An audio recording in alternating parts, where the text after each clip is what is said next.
biar dapat semua, boleh. Ditarik Pak Made. Kursinya Pak Kapolri aja diambil lah Bapak.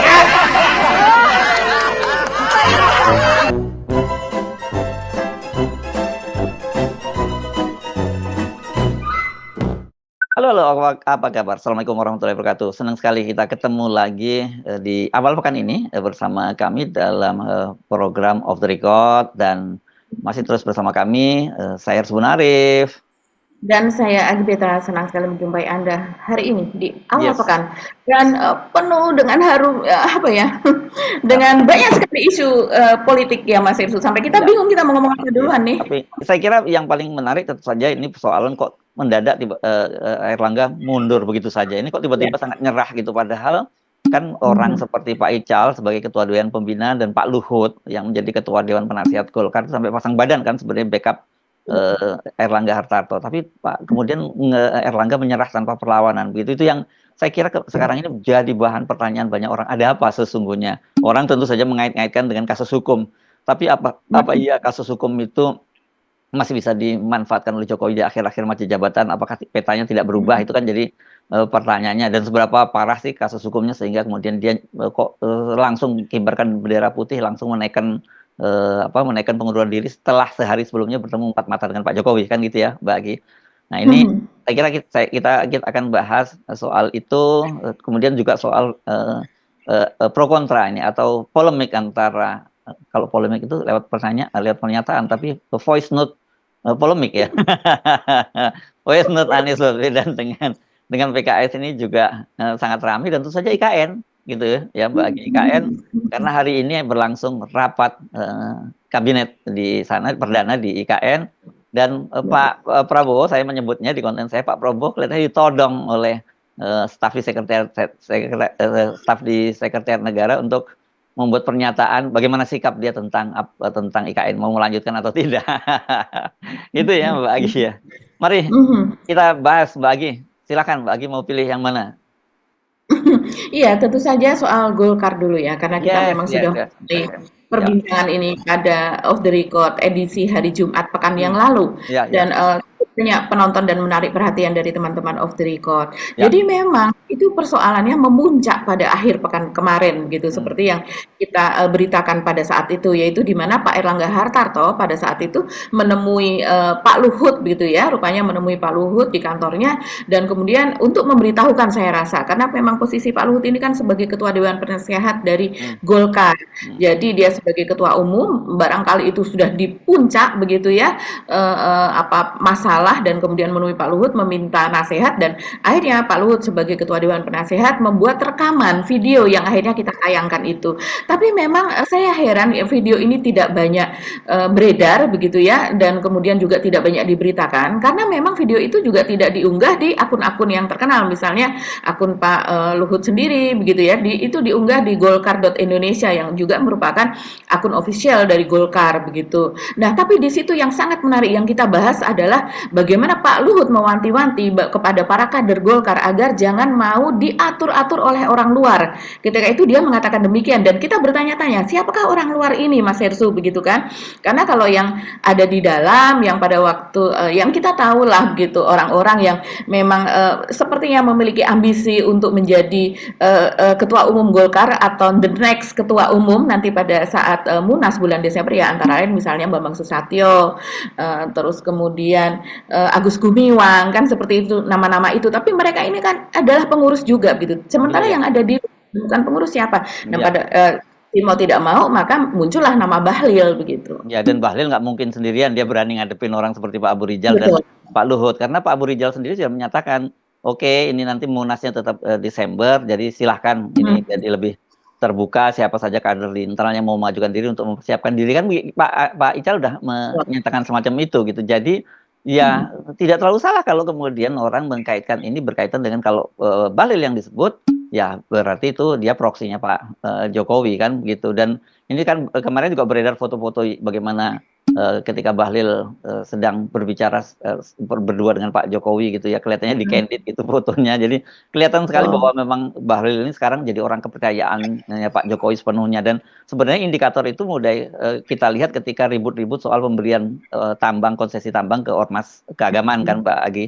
Di situ kan Pak Luhut menolak keras dengan situ dan sampai kemudian ribut dengan Bahlil di rapat kabinet gitu. Tetapi kemudian ternyata Pak Jokowi lebih memilih apa yang diusulkan oleh Bahlil ketimbang keberatan dari Pak Luhut. Dari situ saja sebenarnya kita udah tahu mulai terjadi perpecahan sebenarnya dengan Pak Luhut. Tapi Pak Luhut tentu sangat wise mungkin sebagai tokoh senior, dia tetap aja tidak mau menunjukkan itu, hanya memberikan sinyal. Karena sesungguhnya sinyal itu bukan yang pertama kali disampaikan oleh Pak Luhut pada waktu muncul tanggal 31 Maret tahun 2024 bertepatan dengan bulan Ramadan. Pada waktu itu Mbak Agi kan Pak Luhut juga menyampaikan hal yang sama ketika muncul isu-isu tentang kudeta terhadap Airlangga Hartarto, dan kemudian Airlangga Hartarto mengumpulkan para ketua DPD, 38 ketua DPD, dan hal yang sama disampaikan oleh Pak Luhut. Jangan mau di Golkar diatur-atur orang luar, dan kemudian di situ ketua-ketua DPD ini membuat semacam kebulatan tekad gitu yang akan mengusung Airlangga Hartarto. Dan memang kabarnya pada waktu itu Bahlil juga sudah mulai gerilya di DPD gitu, makanya kemudian Airlangga sempat bergerak untuk mengumpulkan itu. Nah kelihatannya kemarin begitu sudah konsolidasi itu sudah mantap ya posisinya dari Airlangga, karena bukan hanya ketua DPD tapi ormas-ormasnya Golkar, kalau dulu sebutnya Kino ya. Ini organisasi yang didirikan oleh Golkar, itu juga memberikan semacam pernyataan-pernyataan akan tetap mendukung Airlangga Hartarto. Jadi kemarin secara internal itu posisi Airlangga Hartarto kuat banget gitu. Nah tiba-tiba kalau kemudian muncul pernyataan dia mengundurkan diri, ini akan bikin kaget. Kenapa indikatornya bahwa Airlangga itu juga sangat kuat ketika pada bulan Juli, tanggal berapa ya lupa saya, tanggal 27 Juli kalau nggak salah, Airlangga Hartarto diperiksa oleh Kejaksaan Agung sampai 12 jam, ada yang nyebutnya juga 13 jam. Kan kemudian Airlangga Hartarto keluar melenggang, dan sampai sekarang tidak diungkit-ungkit lagi oleh kejaksaan pada waktu itu. Berarti orang menyanggap, wah ini pasti udah ada deal-deal politik tingkat tinggi, karena dipanggilnya Airlangga Hartarto oleh kejaksaan pun itu pasti ada deal-deal politik tingkat tinggi. Tapi kemudian bahwa Airlangga Hartarto tidak ada tindak lanjutnya, apalagi langsung ditahan, itu juga pasti deal tingkat tinggi gitu. Iya ya, memang yang peristiwa yang bulan Juli itu tahun 2023 ya, dan itu mengakhiri upaya kudeta yang dimulai pada bulan Maret, bulan April pada tahun yang lalu. Ketika itu bahkan nama Pak Luhut pun dimasukkan sebagai pihak yang mendukung Bahlil begitulah, sebagai bagian dari operasi Pak Jokowi. Para pengamat mengatakan demikian begitu. Dan kemudian itu ditutup dengan pemeriksaan dari Pak Airlangga tadi. Dan sepertinya kok setelah sekian lama ini seperti tidak ada pembicaraan, adem gitu ya, ayem gitu. Tapi belakangan ini Mas Hersu, itu memang ada pembicaraan soal itu lagi. Bahkan ada yang menyebut hari Selasa besok itu Pak Airlangga itu akan diperiksa, dan itu sudah sampai ke tingkat penyidikan yang artinya akan dijadikan tersangka. Saya tidak tahu rumor itu berasal dari mana, tapi itu kencang sekali begitu. Rupanya ada juga yang melihat begitu bahwa itu hanya sekedar dihembuskan untuk untuk menekan Pak Airlangga begitu, untuk melepaskan jabatannya. Nah, kita tidak tahu bagaimana terus kemudian rentetan kronologisnya secara detik dengan detik, tapi akhirnya Pak Airlangga ini memang menyerah. Dan kita tahu bahwa sebelumnya ketika dikumpulkan DPD di seluruh Indonesia itu, mereka kan solid, mereka satu suara begitu mendukung pemerintahan, maksudnya pemerintahan di dalam Golkar begitu ya, kepemimpinan Pak Airlangga begitu ya, kepemimpinan Pak Airlangga. Tapi kemudian memang kita juga mendengar ada operasi yang tadinya itu skupnya ada di bawah, yaitu di DPC begitu ya. Di DPC ini memang agak jauh keterjangkauannya dari DPP, karena yang lebih menguasai DPC adalah DPD. Nah, sementara DPD ini orangnya masih bisa diatur dari pusat untuk siapa yang menjadi ketua DPD. Jangkauan tangannya itu masih ada di dalam jangkauan. Nah, DPD ini solid, tapi di DPC ini mudah untuk dioperasi, Mas Hersu, karena DPC ini banyak sekali dan kemudian di dalam struktur nanti di Munas sekian DPC itu akan mendapatkan misalnya satu DPC berapa suara, satu DPD berapa suara. Nah, kalau banyak DPC-nya ya itu ya boncos juga begitu kan. Nah, belakangan ini rasa percaya diri dari Pak Erlangga itu rupanya terkikis karena ada operasi lain begitu ya. Saya mendengar demikian keterangan dari beberapa teman dan juga para wartawan ini memperbincangkan soal ini begitu, bahwa ada pihak-pihak yang mengoperasi DPD sehingga DPD ini kemudian berubah haluan. Nah, satu lagi yang dikatakan tentang Pak Erlangga yaitu bahwa Pak Erlangga memiliki kesalahan, yaitu karena dia belum ada penetapan, belum ada Rapimnas, di mana Rapimnas itu akan menentukan kapan tanggal berapa Munas. Memang sudah tahu bulan Desember, tapi tanggalnya kan belum tahu. Di Rapimnas nanti akan ditentukan tanggalnya. Dan sebelum ada penetapan tanggal itu, maka tidak boleh ada penggalangan suara begitu. Nah, tapi ternyata Pak Erlangga ini sudah katanya melakukan penggalangan tersebut, yaitu ke DPD dan juga ke ormas-ormas di bawah Golkar begitu. Ya, makanya itu kita saja untuk justifikasi ya Mbak Agi ya. Ya, itu untuk justifikasi, dan tapi kita tahu juga bahwa seperti Soksi begitu ya, kemarin kita katakan, terus AMPI begitu kan memang sudah menyatakan begitu ya bahwa mereka akan mendukung Pak Erlangga nanti di Munas begitu. Nah, itu sebagai salah satu justifikasi kesalahan Pak Erlangga. Tapi yang jelas kalau saya melihat ini memang masalah hukum yang menjadi tekanan kepada Pak Erlangga, dan Pak Yusuf Kalla pun, nah ini yang tadi Mas Hersu mengatakan bahwa Bahlil menemui Pak Jokowi, yang saya rasa itu dipanggil oleh Pak Jokowi, yang pembicaraannya ternyata tidak di dalam kantor tapi ada di luar. Kenapa ya kok ada di luar? Apakah takut disadap atau bagaimana ya? Kan kita tahu dulu memang ada peristiwa Pak Jokowi ada indikasi pernah disadap di rumah dinasnya, gitu pindah ke Bogor, Istana Negara yang disadap. Betul. Ya, terus dia pindah ke Bogor pada waktu itu. Gitu. Betul. Dan ini kemudian pembicaraan dilakukan di kita tahu itu di jalan, kemudian di pinggir taman ya, di pojokan istana lah begitu. Dan pada sore harinya Bahlil ini menemui Pak JK, Pak Yusuf Kalla, yaitu dia sebagai sesepuh Golkar yang pasti didengarkan dan memiliki pengaruh kuat begitu ya, terutama untuk Golkar daerah timur ini beliau kan sesepuh begitu. Dan ternyata ya kita dengar pendapat dari Pak Yusuf Kalla bahwa turunnya Erlangga ini tidak natural begitu ya. Jadi dia turun di bawah tekanan. Ya, oke. Jadi saya kira itu, dan siapa yang berkepentingan saya kira bukan hanya persoalan internal. Kalau kemudian betul seperti Bahlil yang main, dia pasti itu kepentingannya Pak Jokowi. Apalagi yang menarik itu kan kemarin Pak Erlangga itu setelah mengumumkan menyampaikan pengunduran dirinya hari Sabtu, hari Ahadnya itu dia langsung berkemas-kemas dari rumah dinas Menko Perekonomian di Komplek Menteri Widya Chandra loh. Ini kan jadi pertanyaan, apakah ini juga dia sinyal bahwa dia juga akan keluar check out dari kabinet, walaupun kemudian setelah check out dari rumah dinasnya Pak Erlangga langsung terbang ke IKN untuk ikut makan malamnya Presiden bersama dengan Presiden terpilih Prabowo Subianto, dan kemudian hari ini mengikuti rapat kabinet perdana di IKN. Saya kira tapi kalau lihat ini sinyalnya kuat, Erlangga mungkin selain dia mundur dari Golkar, juga dia akan mundur dari kabinet itu dengan sinyal dia mengemasi barang-barangnya dari rumah. Apalagi kalau betul kemudian akan ada pemeriksaan kembali oleh Kejaksaan Agung. Kejaksaan Agung menyatakan sudah seperti itu ya Mbak, akan terbuka kemungkinan untuk dilanjutkan kasusnya begitu. Sementara pada hari Selasa besok itu kan akan ada rapat pleno di Partai Golkar untuk menentukan siapa yang menjadi PLT-nya, PLT Ketua Umum, dan kemudian juga menentukan kapan akan dilaksanakan Munas luar biasa yang kemarin yang beredar kabarnya tanggal 25 Agustus ini akan dilakukan. Saya kira masuk akal kalau Munaslup akan dilakukan sangat cepat, bukan menunggu Desember. Kalau Desember itu kan Pak Jokowi sudah tidak lagi menjadi presiden. Pak Jokowi kan akan berakhir masa jabatannya pada tanggal 20 Oktober. Jadi kalau ada Munaslup dan Pak Jokowi ada kepentingan di situ, ya itu harus dilaksanakan ketika Pak Jokowi masih jadi presiden. Itu kira-kira bacanya begitu Mbak Agi ya? Iya, betul. Soal Kejaksaan Agung tadi ya, itu memang rumor yang santer beredar luaskan seperti itu begitu.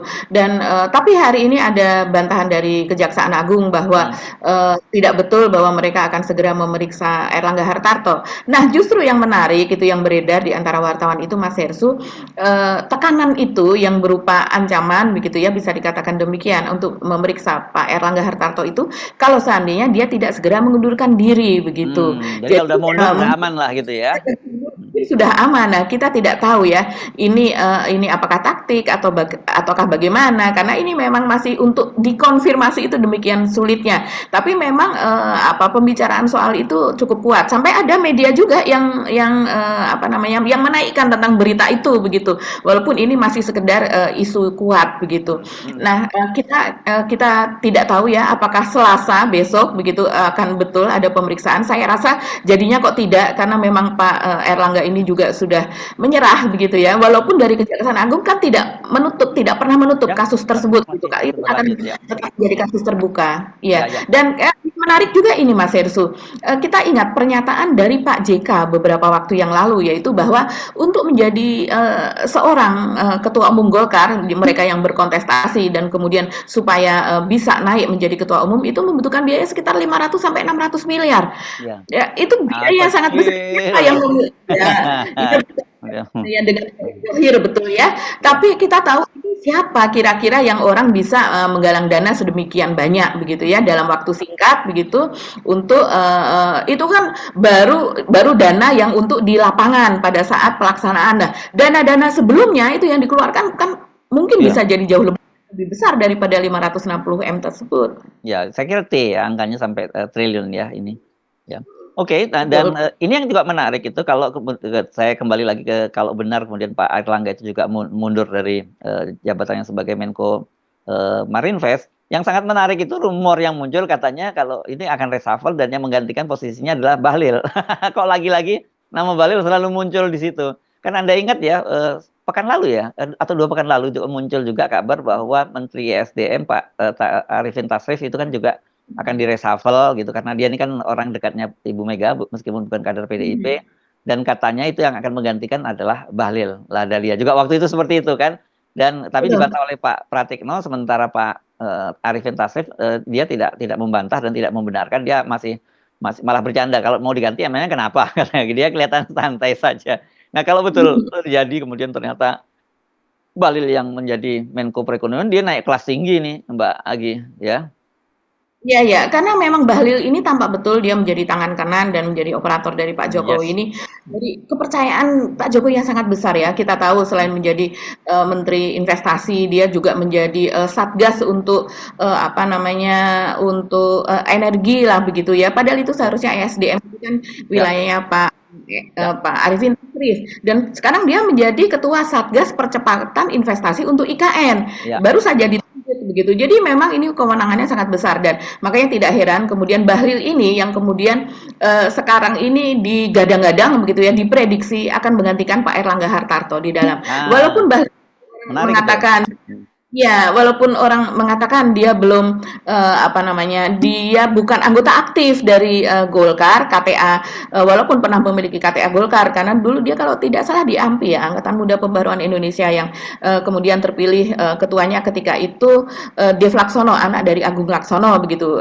Dan kemudian Andi Sindulingga juga mengatakan ketika itu saya juga berkontestasi dengan Bahlil dan juga dengan Dev, akhirnya yang terpilih adalah Dev, tapi itu tahun 2010, sudah lama sekali. Dan sesudah itu Bahlil ini juga tidak tampak aktif, dia juga tidak di sosok-sosok Golkar, dia tidak pernah ada, juga tidak ada di DPP begitu. Nah, ini yang menarik, kalau betul akhirnya Bahlil mengambil alih posisi ketua umum Golkar, itu pertanyaannya berapa lama dia akan apakah kemudian kan spekulasinya mungkin Pak Jokowi yang akan jadi ketua Dewan Pembina Golkar kalau Bahlil terpilih begitu.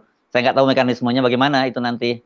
Apakah kemudian ADART-nya diubah karena ada aturan harus minimal sekian tahun jadi pengurus kan begitu Mbak Agi. Dan yang menarik juga ini berkaitan dengan kalau kemudian Bahlil yang jadi ketua umum Partai Golkar, kan berarti untuk deal-deal dengan Prabowo berkaitan siapa yang menteri akan masuk dari Golkar yang akan masuk ke kabinet kan harus lewat Bahlil gitu. Dan kita tahu kan sebelumnya sudah ramai diberitakan bahwa Pak Jokowi itu termasuk menitipkan sejumlah orang kepada Pak Prabowo untuk jadi menteri kembali, salah satunya ya Bahlil dan juga Pak Pratikno ya pada waktu itu. Tapi kabarnya waktu itu yang muncul bahwa Pak Prabowo menolak Bahlil gitu. Tapi kalau sekarang dia jadi ketua umum Partai Golkar ya nggak bisa dia nolak lagi kan gitu. Justru semua rekomendasi dari Bahlil. Dahsyat ini kawan ini. Bahkan kita waktu itu ingat ya Pak Luhut ketika kemudian berseteru begitu kan, rame betul katanya saling memaki di rapat kabinet, tapi kemudian memang mereka membantah bukan memaki tapi berbicara keras begitu. Tapi sesudah itu Pak Luhut tidak lama kemudian, ini kan soal bagi-bagi proyek tambang itu ya, yang antara lain kemudian diambil oleh NU dan juga diambil oleh Muhammadiyah dan sebagainya begitu. Yang menurut Pak Luhut itu nanti ke depannya itu memang tidak baik. Nah, untuk hal ini kita sangat setuju dengan apa yang dikatakan Pak Luhut. Setuju ya gitu. Soal Golkar juga kita setuju ya, jangan sampai ada campur tangan dari orang luar ya Mbak. Ya betul, dan diberikan oleh Pak Jokowi malah justru kewenangannya sepenuhnya kepada Bahlil untuk bagi-bagi begitu. Dan kita tahu ini kalau seandainya Bahlil kemudian naik menjadi ketua umum Golkar ya seperti kata Mas Hersu tadi, untuk kedepannya ini akan terjadi negosiasi begitu ya. Jelas dia akan memiliki kue yang sangat besar lah begitu. Apalagi powernya dia kuat jadinya gitu. Ya, apalagi di parlemen jumlah dari anggota DPR, jumlah anggota parlemen dari Golkar ini kan lebih besar daripada Gerindra. Dan justru yang sekarang sedang diprediksi lagi Mas Hersu, ini yang harus hati-hati adalah PDIP begitu. Kalau Golkar yang demikian kuat ini bisa dioperasi, nah bagaimana dengan PDIP nih gitu. Yes, oke. Kita pindah ke IKN ya, Mbak Gi ya. Ya. Silakan. Ya, IKN ini menarik sekali ya, karena memang sekarang ini sudah rapat kabinet nih ya. Rapat kabinet ini mengundang semua menteri, tapi nanti pada tanggal 17 malah kabarnya tidak semua menteri nanti akan hadir di sana begitu. Bahkan menteri-menteri beberapa mungkin akan memimpin upacara di daerah-daerah, mungkin skenarionya seperti itu begitu. Nah, yang saat ini menarik, yang hari ini menarik yaitu seperti semacam fait accompli kepada Pak Prabowo ya untuk melanjutkan IKN. Padahal kita tahu ya beberapa waktu lalu Pak Prabowo ini seperti sebuah tulisannya di New York Times kalau tidak salah ya, kita pernah bahas juga di Off the Record bagaimana dia menulis sangat panjang lebar begitu, tapi dia tidak menyebutkan bahwa IKN gitu itu akan menjadi sesuatu yang penting yang digarisbawahi begitu ya untuk dilanjutkan. Dia malah menyebutkan soal makan bergizi, terus kemudian budaya Indonesia, kemudian soal energi dan sumber daya Indonesia yang sangat besar begitu, yang nantinya itu akan membiayai lah pembangunan di Indonesia, bagaimana Indonesia akan maju dengan karunia berupa sumber daya yang sangat besar tersebut begitu. Tapi malah justru soal IKN itu tidak dia singgung sama sekali. Itu yang menjadi pertanyaan banyak pihak. Begitu juga di berbagai forum seperti misalnya setidaknya akan mengalokasikan berapa triliun begitu kan, yang tidak terlalu signifikan begitu, itu untuk pembangunan IKN secara bertahap, dan juga tidak menjanjikan bahwa dia akan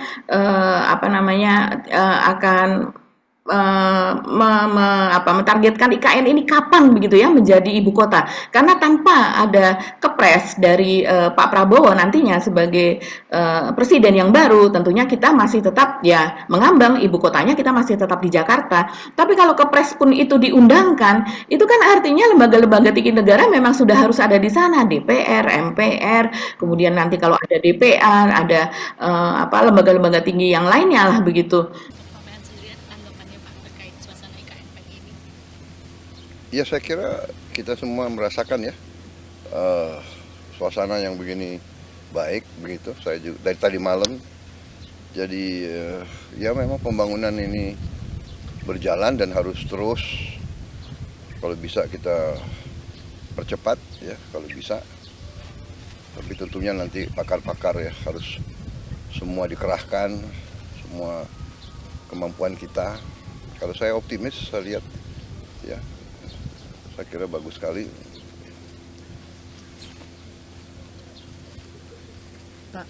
Pak Menhan, ya, untuk kelanjutan ke depannya untuk IKN nanti di masa pemerintahan Bapak.